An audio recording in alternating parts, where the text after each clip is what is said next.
तो friends welcome back. कैसे हो आप सभी लोग। दोस्तों कल के जो दोनों मैचेस थे ना द 100 के, वो बहुत ही जबरदस्त तरीके से प्रॉफिट के साथ में फिनिश हुए हैं। आज भी प्रॉफिट करेंगे। कैसे करना है प्रॉफिट वो मैं आपको बताऊंगा।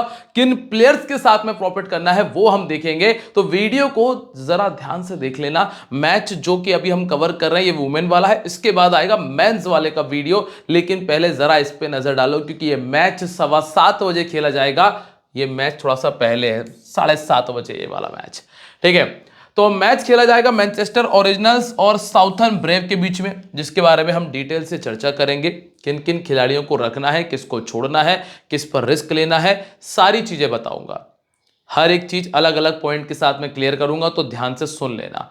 तो चलिए दोस्तों, और हाँ साथ में जिन लोगों ने अभी तक हमें टेलीग्राम पर ज्वाइन नहीं किया है ना, वो लोग टेलीग्राम पर जुड़ जाइए, जल्दी से जुड़ जाइए। क्योंकि दोस्तों टेलीग्राम पर टॉस के बाद फाइनल टीम मिलती है, और फाइनल टीम स्मॉल लीग में कॉपी और पेस्ट कर दो, फायदा देके जाएगी।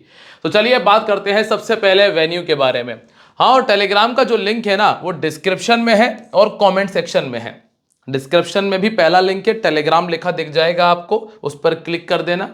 और अगर आप कमेंट में जाओगे तो पहला कमेंट है पिन किया हुआ है, उस पर क्लिक कर देना, ज्वाइन कर लोगे। मैच होगा ओल्ड ट्रैफर्ड मैनचेस्टर में। इस मैदान के ऊपर टोटल 13 मैचेस हुए हैं वुमेन्स के। 6 बार पहले बैटिंग करने वाली टीम ने, 7 बार सेकंड बैटिंग करने वाली टीम ने मैच को विन किया है। एवरेज स्कोर जो है वो लगभग 150 से नीचे ही आपको देखने मिलेगा। मात्र 100 गेंदों का मैच है, यही सबसे बड़ी इंपॉर्टेंट चीज है जो आपको ध्यान में रखनी है। कई बार आप टीम बनाते हैं 20 ओवर के हिसाब से। यहाँ जो लास्ट मैच खेला गया था, मैनचेस्टर ने 151 बनाया, उसके पहले मैनचेस्टर ने 125 बनाया था, 113 बना और 137 बना। तो जो एवरेज स्कोर है ना वो लगभग लगभग 130 के आसपास है। ठीक है, विकेट कितने गए हैं, सबसे ज्यादा जरूरी चीज है। 3 विकेट, 6 विकेट, 7 विकेट और 4 विकेट। मतलब 5वां और 6वां विकेट, मतलब 5वें नंबर का प्लेयर 6वें नंबर के प्लेयर पे अगर सिर्फ बैटिंग कर रही है वो प्लेयर तो मत जाना, क्योंकि विकेट ही एवरेज जा रहे हैं, 4 विकेट एवरेज गिर रहे हैं। ठीक है, एवरेज विकेट जा रहे हैं 4 से 5, जो कि बहुत मुश्किल है कि 6 नंबर 7 नंबर के प्लेयर को बहुत ज्यादा बैटिंग करने का मौका मिले। ठीक है, स्कोर करने वाली प्लेयर थी बैट मूनी 99, दीप्ति शर्मा 44, ये नंबर 6 पर बैटिंग कर रही थी। डैनियल गिब्सन नंबर 5 पर थी और कैथरीन ब्रीस नंबर 5 पर थी। नॉर्मली मिडिल ऑर्डर की प्लेयर ने हाईएस्ट स्कोर किया है टीम के लिए। और सेकंड इनिंग में देखोगे नंबर 3, नंबर 4, नंबर 3, नंबर 2। मतलब यह है कि सेकंड इनिंग में टॉप 3 आपके लिए इंपॉर्टेंट पिक रहेगी। पावर प्ले की अगर हम बात करें तो 1 विकेट, यहां पर 2 विकेट, यहां पर 3 विकेट और यहां पर 2 विकेट। स्टार्टिंग की जो 25 गेंदें फेंकी जाएंगी उसमें लगभग लगभग 1 से लेकर 2 विकेट आपको देखने मिले हैं। सेकेंड इनिंग के अंदर पावर प्ले में 1, पावर प्ले में 2, पावर प्ले में 0 और पावर प्ले में 0 विकेट है। सेकेंड इनिंग में ऐसा कुछ हमें नजर नहीं आया कि हम सेकेंड इनिंग के जो पावर प्ले के बॉलर्स पर बहुत ज्यादा दिमाग लगाएं। अब अगर ये देखा जाए कि फास्ट बॉलर और स्पिनर्स में कौन बेहतर है, तो स्पिनर को महज 2 विकेट मिले, फास्ट बॉलर्स को 7 विकेट मिले थे। यहां पर स्पिनर को 3 और फास्ट बॉलर को 4 विकेट मिले हैं। यहां 5 और यहां पर स्पिनर ने 9 विकेट निकाले हैं। वैसे तो ज्यादातर जो विकेट्स है ना वो फास्ट बॉलर्स के ही खाते में है। तो अगर कोई क्वालिटी स्पिनर है तो अलग बात है, नहीं तो सिर्फ फास्ट बॉलर्स की तरफ ही आपको चलना है, वही आपके लिए ज़्यादा फायदेमंद रहेंगी इस मैदान के ऊपर। तो ये दोस्तों ग्राउंड था जिसे अगर आप लोगों ने समझ लिया ना तो आप एक सही पैटर्न तैयार कर लोगे। जो लोग नए हैं मैं उनको बता दूं कि ये जो हमने जितनी भी चीज़ें बताते हैं ना वो इसलिए ज़रूरी है कि आपको किन किन नंबर के प्लेयर, कैसे गेंदबाज पर फोकस करना है और कितने गेंदबाज कितने बल्लेबाजों पर दिमाग लगाना है, ये चीज हमें ग्राउंड से क्लियर हो जाती है। अब आगे बढ़ेंगे और दोनों टीमों के हेड टू हेड की बात कर लेते हैं। अगर आप लोगों को दोस्तों ये वीडियो अच्छा लगे ना तो लाइक और कमेंट जरूर कर देना, और साथ में मुझे और सजेशन दे सकते हैं कि मैं क्या कुछ नया कर सकता हूं। ठीक है, यहां पर देखें डैनियल वेट जो कि 61 का स्कोर किया था लास्ट टाइम जब इन्होंने मैच खेला था, और जॉर्जी एडम्स ने 2 विकेट निकाले, लॉरा वॉलवॉट का 78, ईवा जोन्स के 39 और सोफी एक्लस्टन ने 2 विकेट निकाले। यहां पर ना 118 का स्कोर बनाया था जिसमें लॉरा वॉलवॉट का 46 था, फी मॉरिस का 50, डैनी वेट का 60 रन यहां पर भी था, बूचियर का 47 और 2 विकेट थे एना सिर्फ 16 के खाते में। ठीक है, अब सबसे पहले हम बात कर रहे हैं मैनचेस्टर ओरिजिनल की प्लेइंग 11 के बारे में। बैट मूनी, इसके बाद सैरन Ismail, Amelia Kerr, Evelyn Jones, इसके बाद डेंड्रा डॉटिन, फीमोर्स, Kathryn Bryce, Sophie Ecclestone, Lauren Filer, Mahika Gaur और डैनियल ग्रिगोरी आपको नजर आती हैं। कौन कितने ओवर की गेंदबाजी कर लेगा, मतलब कितनी गेंदें डाल देगा, ये मैं आपको बताता हूं। सोफी एक्लस्टन की 20 गेंदें कंफर्म है और ये शुरुआत करेंगी 25 गेंदों के बाद से, ठीक है। और डेथ ओवर में भी आपको, मतलब लास्ट की जो 25 गेंदें बचेंगी ना, वहां पर भी आपको बॉलिंग करते हुए नजर आएंगी सोफी एक्लस्टन। लॉरेन फिलर की भी आपको 20 गेंदें पूरी देखने मिल सकती हैं। इसके अलावा कैथरीन ब्रीस लगभग 15 गेंद आपको डालते हुए नजर आ जाएंगी। डिएंड्रा डॉटिन हो सकता है कि 5 से 10 गेंदें डाल जाए, थोड़ा सा रिस्क है इनका। एमिलिया केयर की 20 गेंदें आपको पूरी देखने में मिल जाएंगी। अब क्या बचा, 20, 40, 60 गेंदें खत्म, 15 गेंदें इनकी मान लो, 75 गेंदें खत्म। अब बच कितनी रही है, 25 गेंदें। 25 गेंदों में महिका गौर की लगभग 10 गेंदें और डैनियल ग्रिगोरी की 10 से 15 गेंदें आपको नजर आ जाएंगी। और अगर कैथरीन ब्रीस की गेंदबाजी ठीक रही तो इनके बढ़ जाएंगे, या फिर फी मॉरिस की 5 गेंदें आपको देखने मिल सकती हैं। तो कुछ इस तरीके से आपको देखने मिलेगा गेंदबाजी का परफॉर्मेंस। अब अगर हम बात करें इनके वेन्यू रिकॉर्ड की, तो बैट मूनी ने 4 मैच खेले हैं इस मैदान के ऊपर, 40 का एवरेज है, एक बार 50 से ऊपर का स्कोर है। सैरन इस्माइल ने 7 मैचेस में 91 का स्कोर किया है। एवेलिन जोन्स ने 8 मैच खेलकर 140 रन, एवरेज 17 का है। इसके बाद डिएंड्रा डॉटिन का 8 में 143, 24 का एवरेज और एक बार इन्होंने 50 से ऊपर का स्कोर किया। मॉरिस के पास में सिर्फ 17 का एवरेज, 150 इन्होंने किया है और कैथरीन ब्रीस का 31 का बैटिंग एवरेज आपको मिलता है। बॉलिंग में मॉरिस के पास में 15 विकेट्स है, कैथरीन ब्रीस के पास में भी 11 इनिंग में 15 विकेट है। एक्लस्टन के खाते में आपको 22 विकेट देखने मिलते हैं। लॉरेन फिलर के खाते में 5 इनिंग में 2 विकेट, महिका गौर ने 5 विकेट निकाले और डैनियल ग्रिगोरी ने 1 विकेट निकाला हुआ है अभी तक पावर प्ले के, सॉरी, गेंदबाजी में इस मैदान के ऊपर। अब हम बात कर लेते हैं बैट मूनी के बारे में। बैट मूनी एक ऐसी प्लेयर है जिसको वाइस कैप्टन बना देने में कोई नुकसान नहीं है अगर टीम पहले बैटिंग कर रही है, क्योंकि अगर आप देखेंगे जब इन्होंने पहले बैटिंग की है तो 46 के बैटिंग एवरेज को मेंटेन किया है, 9 बार 50 से ऊपर का स्कोर है। लेकिन जब बात सेकेंड इनिंग की आई है ना, तो रख लो काफी होगा, छोड़ दोगे ना तो भी दिक्कत नहीं। ग्रैंड लीग के अंदर, स्मॉल लीग में तो खैर छोड़ना मुश्किल होगा क्योंकि 97% लोगों ने टीम में रखा हुआ है, तो ये रिस्क हम स्मॉल लीग में नहीं ले पाएंगे। 2 मेंबर 3 मेंबर में नहीं ले पाएंगे, 4 मेंबर में भी नहीं ले पाओगे। लेकिन जब ग्रैंड लीग की बात आएगी, मिनी लीग की बात आएगी, तो वहां ये रिस्क लिया जा सकता है जब ये सेकेंड इनिंग में बैटिंग कर रही हो, क्योंकि अभी तक सिर्फ 13 का एवरेज रहा है, कोई 50 नहीं आया। अगर 15 या 20 रन पर भी आउट होती हैं तो आपको फायदा ही होगा, क्योंकि काफी सारे लोगों की कैप्टन वाइस कैप्टन होगी, ठीक है। और इसके बाद अगला नाम है सैरन इस्माइल का, 20 का बैटिंग एवरेज है, एक बार इन्होंने 50 से ऊपर का स्कोर किया है। पहले बैटिंग करते हुए 17 का एवरेज, 150, सेकंड बैटिंग करते हुए 26 का एवरेज है। हाल फिलहाल में इन पर आपको ज्यादा दिमाग लगाने की आवश्यकता है नहीं। इनको आप पहले 1-2 मैचेस खेलते हुए देख लीजिए कि टच में है नहीं है, खेल पा रही है, तो ही दिमाग लगाना। ऑर्थोडॉक्स गेंदबाजी इनको दिक्कत देगी।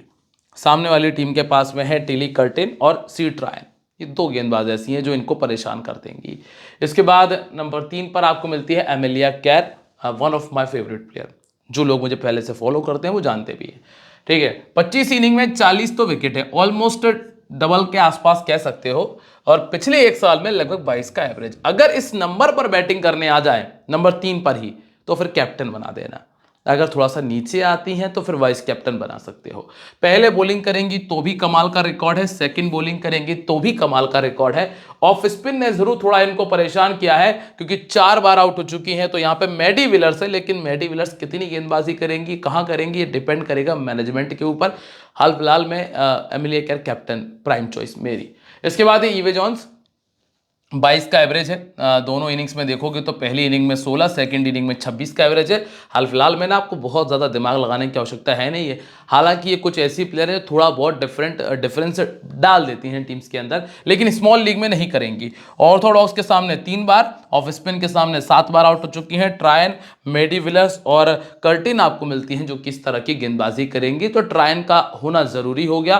कर्टिन आपके लिए एक ऐसी प्लेयर हो गई है जिसको बहुत कम लोग टीम में ट्राई करेंगे लेकिन आपको फायदा देगी। कर्टिन, ये टिली कर्टिन, ठीक है। इसके डियांड्रा डॉटिन है। डियांड्रा डॉटिन दोस्तों नंबर 5 पर मिलती हैं। इनका सिलेक्शन थोड़ा ज़्यादा लग रहा है मुझे, इतना ज़्यादा होना नहीं चाहिए था। ठीक है, बैटिंग कर लेती हैं पर बॉलिंग इनसे रेगुलर नहीं कराई जाती है, ध्यान रखना। 21 इनिंग में 19 विकेट इनके पास है। पहले बॉलिंग करती हैं तब 11 विकेट निकाले, सेकंड बॉलिंग करती हैं तो 8 विकेट निकाले हैं। बैटिंग का जो एवरेज है वो लगभग 23 का है। पहले बैटिंग करती हुई एक बार 50 से ऊपर का स्कोर है। इनको ऑर्थोडॉक्स और ऑफ स्पिन ने दिक्कत दी है। एक बार फिर से आप देखोगे ट्रायन और कर्टिन का नाम, ठीक है। अब ये कितनी गेंदबाजी करेगी ना, ये बहुत ज़रूरी है। अगर इन्होंने 20 गेंदें डाली ना तो लगभग 2 विकेट के चांस तो मुझे नज़र आ रहा है। तो इन पर आपको दिमाग लगाना है ग्रैंड लीग के अंदर, क्योंकि इनका सिलेक्शन परसेंटेज आपको कम मिलेगा, ठीक है। इसके बाद अगला नाम है कैथरीन बीरीज, कंफर्म प्लेयर है। 50 इनिंग में 43 विकेट है और 8 बार 50 से ऊपर का स्कोर है। देखना होगा कि बैटिंग डाउन क्या रहेगा इनका। अगर थोड़ा ऊपर बैटिंग करने आ जाए तो वाइस कैप्टन भी बना देंगे, लेकिन अगर नीचे ही बैटिंग करने आएंगी तो फिर हम इनको एज अ प्लेयर ही टीम में रखकर चलेंगे। पहले बैटिंग करते हुए 250 है, सेकंड बैटिंग करते हुए 650 किया है, लगभग 46 का एवरेज है। टीम में है, हालांकि नंबर 6 पर है, पर बॉलिंग भी कर रही है इसलिए फायदा ही है। इसके बाद है फी मॉरिस, इन्होंने 150 किया है, 18 इनिंग में 12 विकेट इनके खाते में है और ऑफ स्पिन गेंदबाजी करती हैं। ऑर्थोडॉक्स और ऑफ स्पिन और लेग स्पिन ने इनको दिक्कत दी है।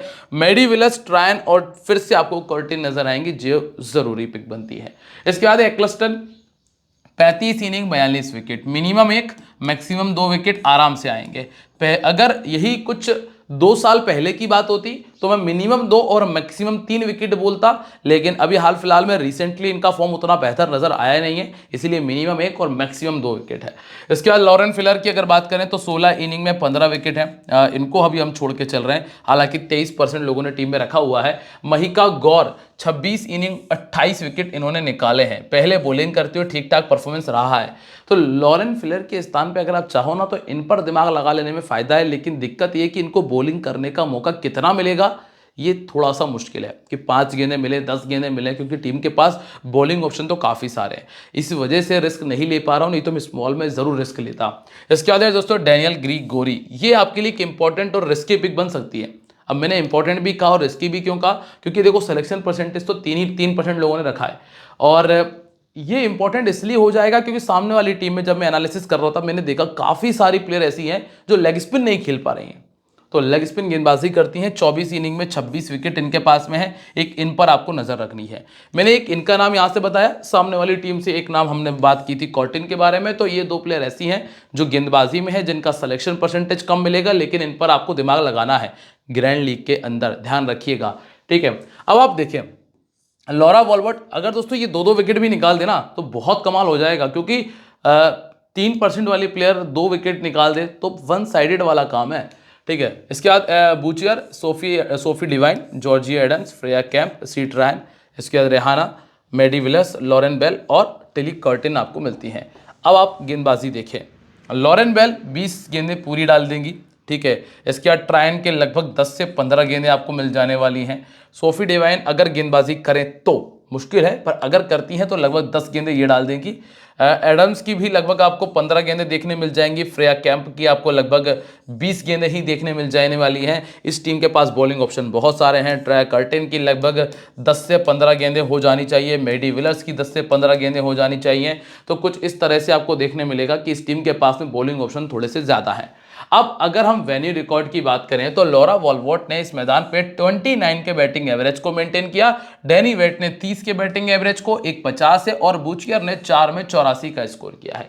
नीचे के प्लेयर्स ने एक एक मैच खेला है, तो हम हमेशा एक बात कहते हैं कि एक मैच से हम किसी प्लेयर को जज नहीं करते हैं।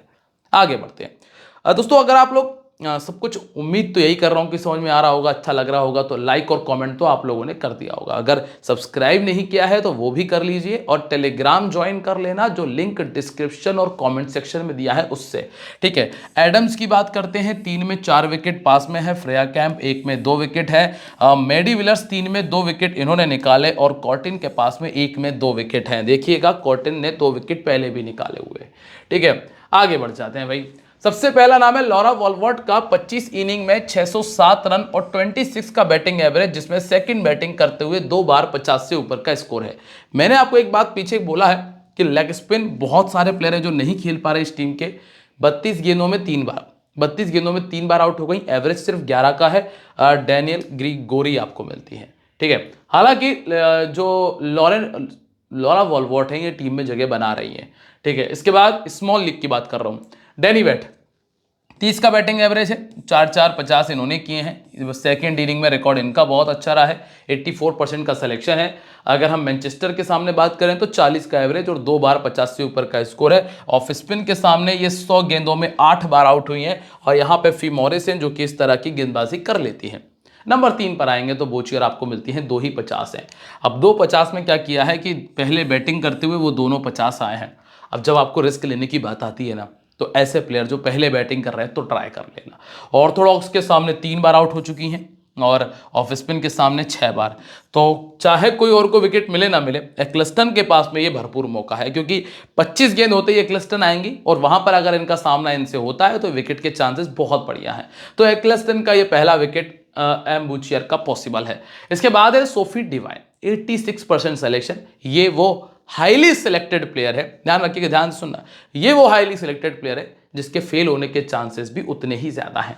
कारण क्या है? एक तो देखो ऑफ स्पिन नहीं खेल पा रहे, लेग स्पिन नहीं खेल पा रहे, यहीं पर डैनियल गेंदबाजी करने भी आ जाएंगी। बॉलिंग करने आती हैं तो 17 ही विकेट खाते में है। अब बस चाहे अगर ये हो जाए कि 1 विकेट मिल जाए, 10 रन बना दे, तो ड्रीम टीम में आ सकती है। यही एक पॉसिबिलिटी है। बाकी इसके अलावा चांसेस मुझे लग नहीं रहे। लेकिन हाँ, मैं इसको एक सफल प्लेयर नहीं मानूंगा कि आपने 20 गेंदें डाली, 1 विकेट ले लिया, आपने 4 नंबर बैटिंग की, 10 रन बना दिए, तो वो ऐसा नहीं है कि आपका परफॉर्मेंस अच्छा है। पर हाँ, ये वो हाईली सिलेक्टेड प्लेयर है, इनको कैप्टन वाइस कैप्टनसी से थोड़ा सा दूर ही रख लेना। इसके बाद है एडम्स। 18 का बैटिंग एवरेज, 2 बार 50 से ऊपर का स्कोर और 29 विकेट्स इनके खाते में है 37 पारियों में।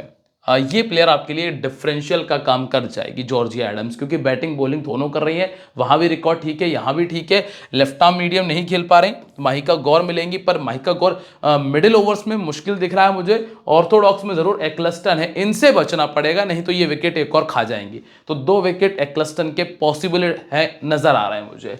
इसके बाद फ्रेया कैंप। 21 का बैटिंग एवरेज, 3 बार 50 से ऊपर का स्कोर और 1 ही विकेट है। कोई ऐसी प्लेयर, मैंने स्टार्टिंग में ही बोला वीडियो के, सिर्फ बल्लेबाजी करे और नंबर 6 नंबर 7 पर बल्लेबाजी करने आए, दिमाग लगाने की आवश्यकता नहीं है। 20 गेंदें ऑलरेडी कम है मैच के अंदर। ठीक है, उसमें भी अगर टॉप ऑर्डर से एक भी प्लेयर खड़ी रह गई तो आपको और खेलने का मौका नहीं मिल पाएगा। इसीलिए ये प्लेयर अभी उतना जरूरी नहीं है। हाँ, इनको लेग स्पिन ऑर्थोडॉक्स परेशान करती हैं। एक्लस्टन और ग्रीगोरी दोनों आपको नजर आएंगी। ट्रायन, सी ट्रायन, 19 इनिंग 15 विकेट, इनको रख रहा हूं सिर्फ इनके बॉलिंग की वजह से। 1 विकेट निकाल सकती हैं बस। इसके अलावा अगर बैटिंग डाउन इतना नीचे है ना, तो मैं तो यही कहूंगा कि छोड़ने का भी रिस्क उठा लोगे तो कोई दिक्कत नहीं है। अगर गलती से 2 विकेट मिल जाए तो एक अलग बात है, बाकी मेरे लिए तो रिस्की ही है।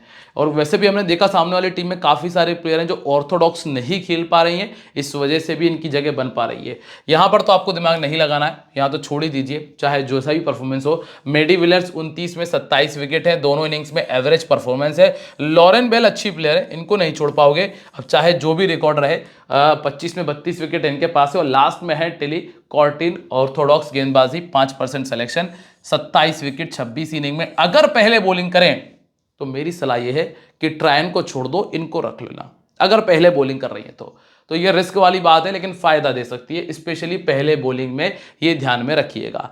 अब आते हैं हम जरा कैप्टन वाइस कैप्टनसी में। दोस्तों, सब कुछ अगर समझ में आ रहा हो तो लाइक कमेंट और शेयर कर देना। और अब हम बात करते हैं जरा कैप्टन। स्मॉल लीग में बैटमूनी, एमिलिया कैर और एक्लस्टन, ये 3 बहुत ही ज्यादा सेफ चॉइस हैं। जीएल में जाओगे तो डैनियल वेट और ट्रायन, अगर ऊपर बैटिंग करने आए तो। ठीक है, क्या कहता है टीम कॉम्बिनेशन? वेट मुनी मेरी अभी वाइस कैप्टन है, Danielle Wyatt, Laura Wolvaardt, Sophie Devine, इसके बाद ट्रायन, कैथरीन ब्रीज, ग्रिगोरी को रखा है, एक्लस्टन को रखा है, एमिलिया केयर और डियांड्रा डॉटिन मेरी टीम में शामिल है। अगर मुझे कोई भी पॉसिबल चेंजेस करने हैं मैं आपको बता दूंगा टेलीग्राम पे, इसीलिए कहता हूं कि टेलीग्राम ज्वाइन कर लेना, क्योंकि आपको टॉस के बाद के अपडेट वहीं दूंगा। लिंक जो है वो डिस्क्रिप्शन, कमेंट सेक्शन दोनों जगह है। चैनल सब्सक्राइब कर लेना और ध्यान रखना, this game may be habit forming और financially risky, so please play responsibly. मिलते रहेंगे आप लोगों से अपनी अगली वीडियो में, तब तक के लिए बाय, जय हिंद, जय महाकाल।